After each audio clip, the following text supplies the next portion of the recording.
નમસ્કાર દોસ્તો, જોબ સરકારી યુટ્યુબ ચેનલમાં તમારું હાર્દિક સ્વાગત છે। તો મિત્રો, આજે ફરી હું તમારા માટે એક GSSSB ફાયરમેન કમ ડ્રાઈવર ભરતી 2025ની સંપૂર્ણ માહિતીનો વિડીયો લઈને આવી ગયો છું। તો મિત્રો, તમને જો આ વિડીયો સારો લાગે તો અમારી યુટ્યુબ ચેનલ જોબ સરકારીને જરૂરથી સબસ્ક્રાઈબ કરો, વિડીયોને લાઈક કરો અને આ વિડીયો તમારા મિત્રોને પણ શેર કરો। તો મિત્રો, ચાલો જોઈએ આપણે આ ભરતીની સંપૂર્ણ માહિતી। તો ફાયરમેન કમ ડ્રાઈવર ભરતી 2025, અહીંયા કુલ 13 જગ્યાઓ માટે ઓનલાઈન અરજી મંગાવવામાં આવે છે। હવે મિત્રો, આગળ જોઈએ આપણે કે ગુજરાત ગૌણ સેવા પસંદગી મંડળ ગાંધીનગર દ્વારા ગુજરાત રાજ્ય સરકારના શહેરી વિકાસ અને શહેરી ગૃહ નિર્માણ વિભાગ હસ્તકના રાજ્ય અગ્નિ નિવારણ સેવાઓની કચેરી હસ્તકના ફાયરમેન કમ ડ્રાઈવર વર્ગ 3માં કુલ 13 જગ્યાઓ ભરવા માટે જાહેરાત બહાર પાડવામાં આવી છે। આ ભરતી માટેની અરજી ઓજસ વેબસાઇટ મારફતે કરી શકો છો। તારીખ 1/9/2025 થી તારીખ 15/9/2025 દરમિયાન ઓનલાઈન અરજી કરી શકાશે। હવે મિત્રો, આપણે ફાયર કમ ડ્રાઈવર વર્ગ 3માં અરજી કરવા માટે શૈક્ષણિક લાયકાત શું હોવી જોઈએ? તો ઉમેદવાર માધ્યમિક તથા ઉચ્ચતર માધ્યમિક શિક્ષણ બોર્ડ દ્વારા લેવાતી SSC HSC પરીક્ષા પાસ કરેલી હોવી જોઈએ। એટલે કે જો તમે ધોરણ 10 પાસ છો અથવા તો ધોરણ 12 પાસ છો તો પણ અરજી કરી શકો છો। હવે મિત્રો, ધોરણ 10 પછીનો 2 વર્ષનો ડિપ્લોમા કે કોઈ પણ કોર્સ કરેલો હશે તો તે ધોરણ 12ની સમકક્ષ સરકારશ્રીએ ગણેલો છે। એટલે તમે ITI કરેલી હોય, ડિપ્લોમા 2 વર્ષનું કરેલું હોય તો પણ તમે ધોરણ 12ના લેવલમાં ગણતરીમાં આવશો। હવે મિત્રો, આગળ જોઈએ તો રાજ્ય તથા કેન્દ્ર સરકાર અથવા ઔદ્યોગિક તાલીમ સંસ્થામાંથી ફાયરમેનનું 6 મહિનાનું અભ્યાસક્રમ પ્રમાણપત્ર ધરાવતા હોવા જોઈએ અથવા સરકાર માન્ય સંસ્થામાંથી ફાયરમેનનો અભ્યાસક્રમ અથવા ડ્રાઈવર કમ પંપ ઓપરેટરના અભ્યાસક્રમનું પ્રમાણપત્ર ધરાવતા હોવા જોઈએ। ત્રીજી લાયકાત જોઈએ મિત્રો, તો ઉમેદવારે હેવી મોટર વ્હીકલનું માન્ય ડ્રાઇવિંગ લાયસન્સ ધરાવતા હોવા જોઈએ। ચોથા નંબરની લાયકાત જોઈએ તો ઉમેદવારોને ગુજરાતી તથા હિન્દી ભાષાનું પૂરતું જ્ઞાન હોવું જોઈએ તેમજ કોમ્પ્યુટરનું પાયાનું જ્ઞાન પણ ધરાવતા હોવા જોઈએ। ઉમેદવારે ફાયરમેન કમ ડ્રાઈવર સંવર્ગ માટે લઘુત્તમ શારીરિક માપદંડ ધરાવતા હોવા જોઈએ।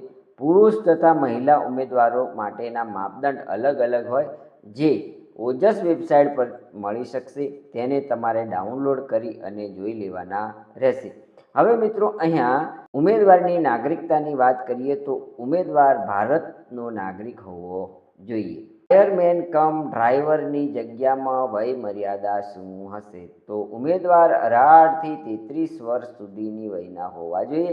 અનામત ઉમેદવારો માટે સરકારશ્રીના નિયમ મુજબ છૂટછાટ આપવામાં આવશે, જે તારીખ 15/9/2025ની સ્થિતિએ ધ્યાનમાં લેવામાં આવશે। હવે જે મિત્રો આ પરીક્ષા પાસ કરીને નોકરી લાગે છે તેમને પગાર કેટલો મળશે? તો પ્રથમ 5 વર્ષ માટે 26,000 ફિક્સ પગાર તથા 5 વર્ષને અંતે સંતોષકારક ફરજ બજાવેથી 19,900થી 63,200ના પગાર ધોરણમાં નિયમિત નિમણૂક મળવાપાત્ર થશે। હવે મિત્રો, આ ભરતી પરીક્ષાની અંદર પરીક્ષા પદ્ધતિ કેવી હશે?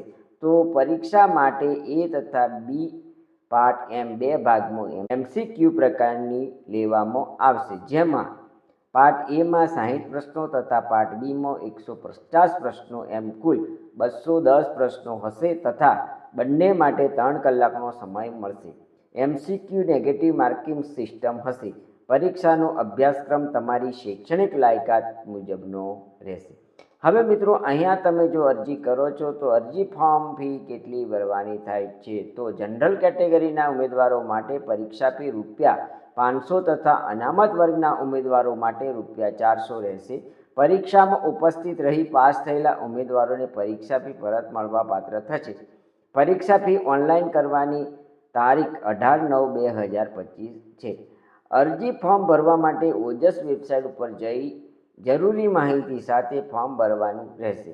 ફાયરમેન કમ ડ્રાઈવર અંગેની પરીક્ષાની લગતી માહિતી ગુજરાત સરકારની ગૌણ સેવા પસંદગી મંડળ એટલે કે GSSSB સાઇટ ઉપર સમયાંતરે મૂકવામાં આવશે.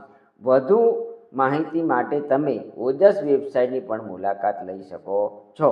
નવી ભરતીની માહિતી માટે તમે અમારી વેબસાઇટ www.jobsarkari.in ને પણ ફોલો કરી શકો છો. અમારી વેબસાઇટની અંદર તમને ગુજરાત સરકાર અને ભારત સરકારની વિવિધ ભરતી પરીક્ષાઓની માહિતી વિસ્તૃત રીતના જોવા મળશે. આ હતી મિત્રો ફાયર કમ ડ્રાઈવર વર્ગ 3ની ભરતી પરીક્ષા અને તેની ભરતીને લગતી સંપૂર્ણ માહિતી. આનાથી તમારે વિશેષ માહિતી જોઈતી હોય તો ઓફિશિયલી વેબસાઇટ ઓજસ પર જઈ અને આની માહિતીની PDF ડાઉનલોડ કરવાની છે અને તેનો સંપૂર્ણ તમારે અભ્યાસ કરવાનો રહેશે. પછી જ તમારે આ જગ્યા માટે એપ્લિકેશન કરવાની રહેશે. જો મિત્રો આ વિડીયો તમને સારો લાગ્યો હોય તો અમારી YouTube ચેનલ જોબ સરકારીને જરૂરથી સબસ્ક્રાઈબ કરો, વિડીયોને લાઈક કરો અને અમારા મિત્રોને પણ આ વિડીયો શેર કરો. આભાર, ધન્યવાદ.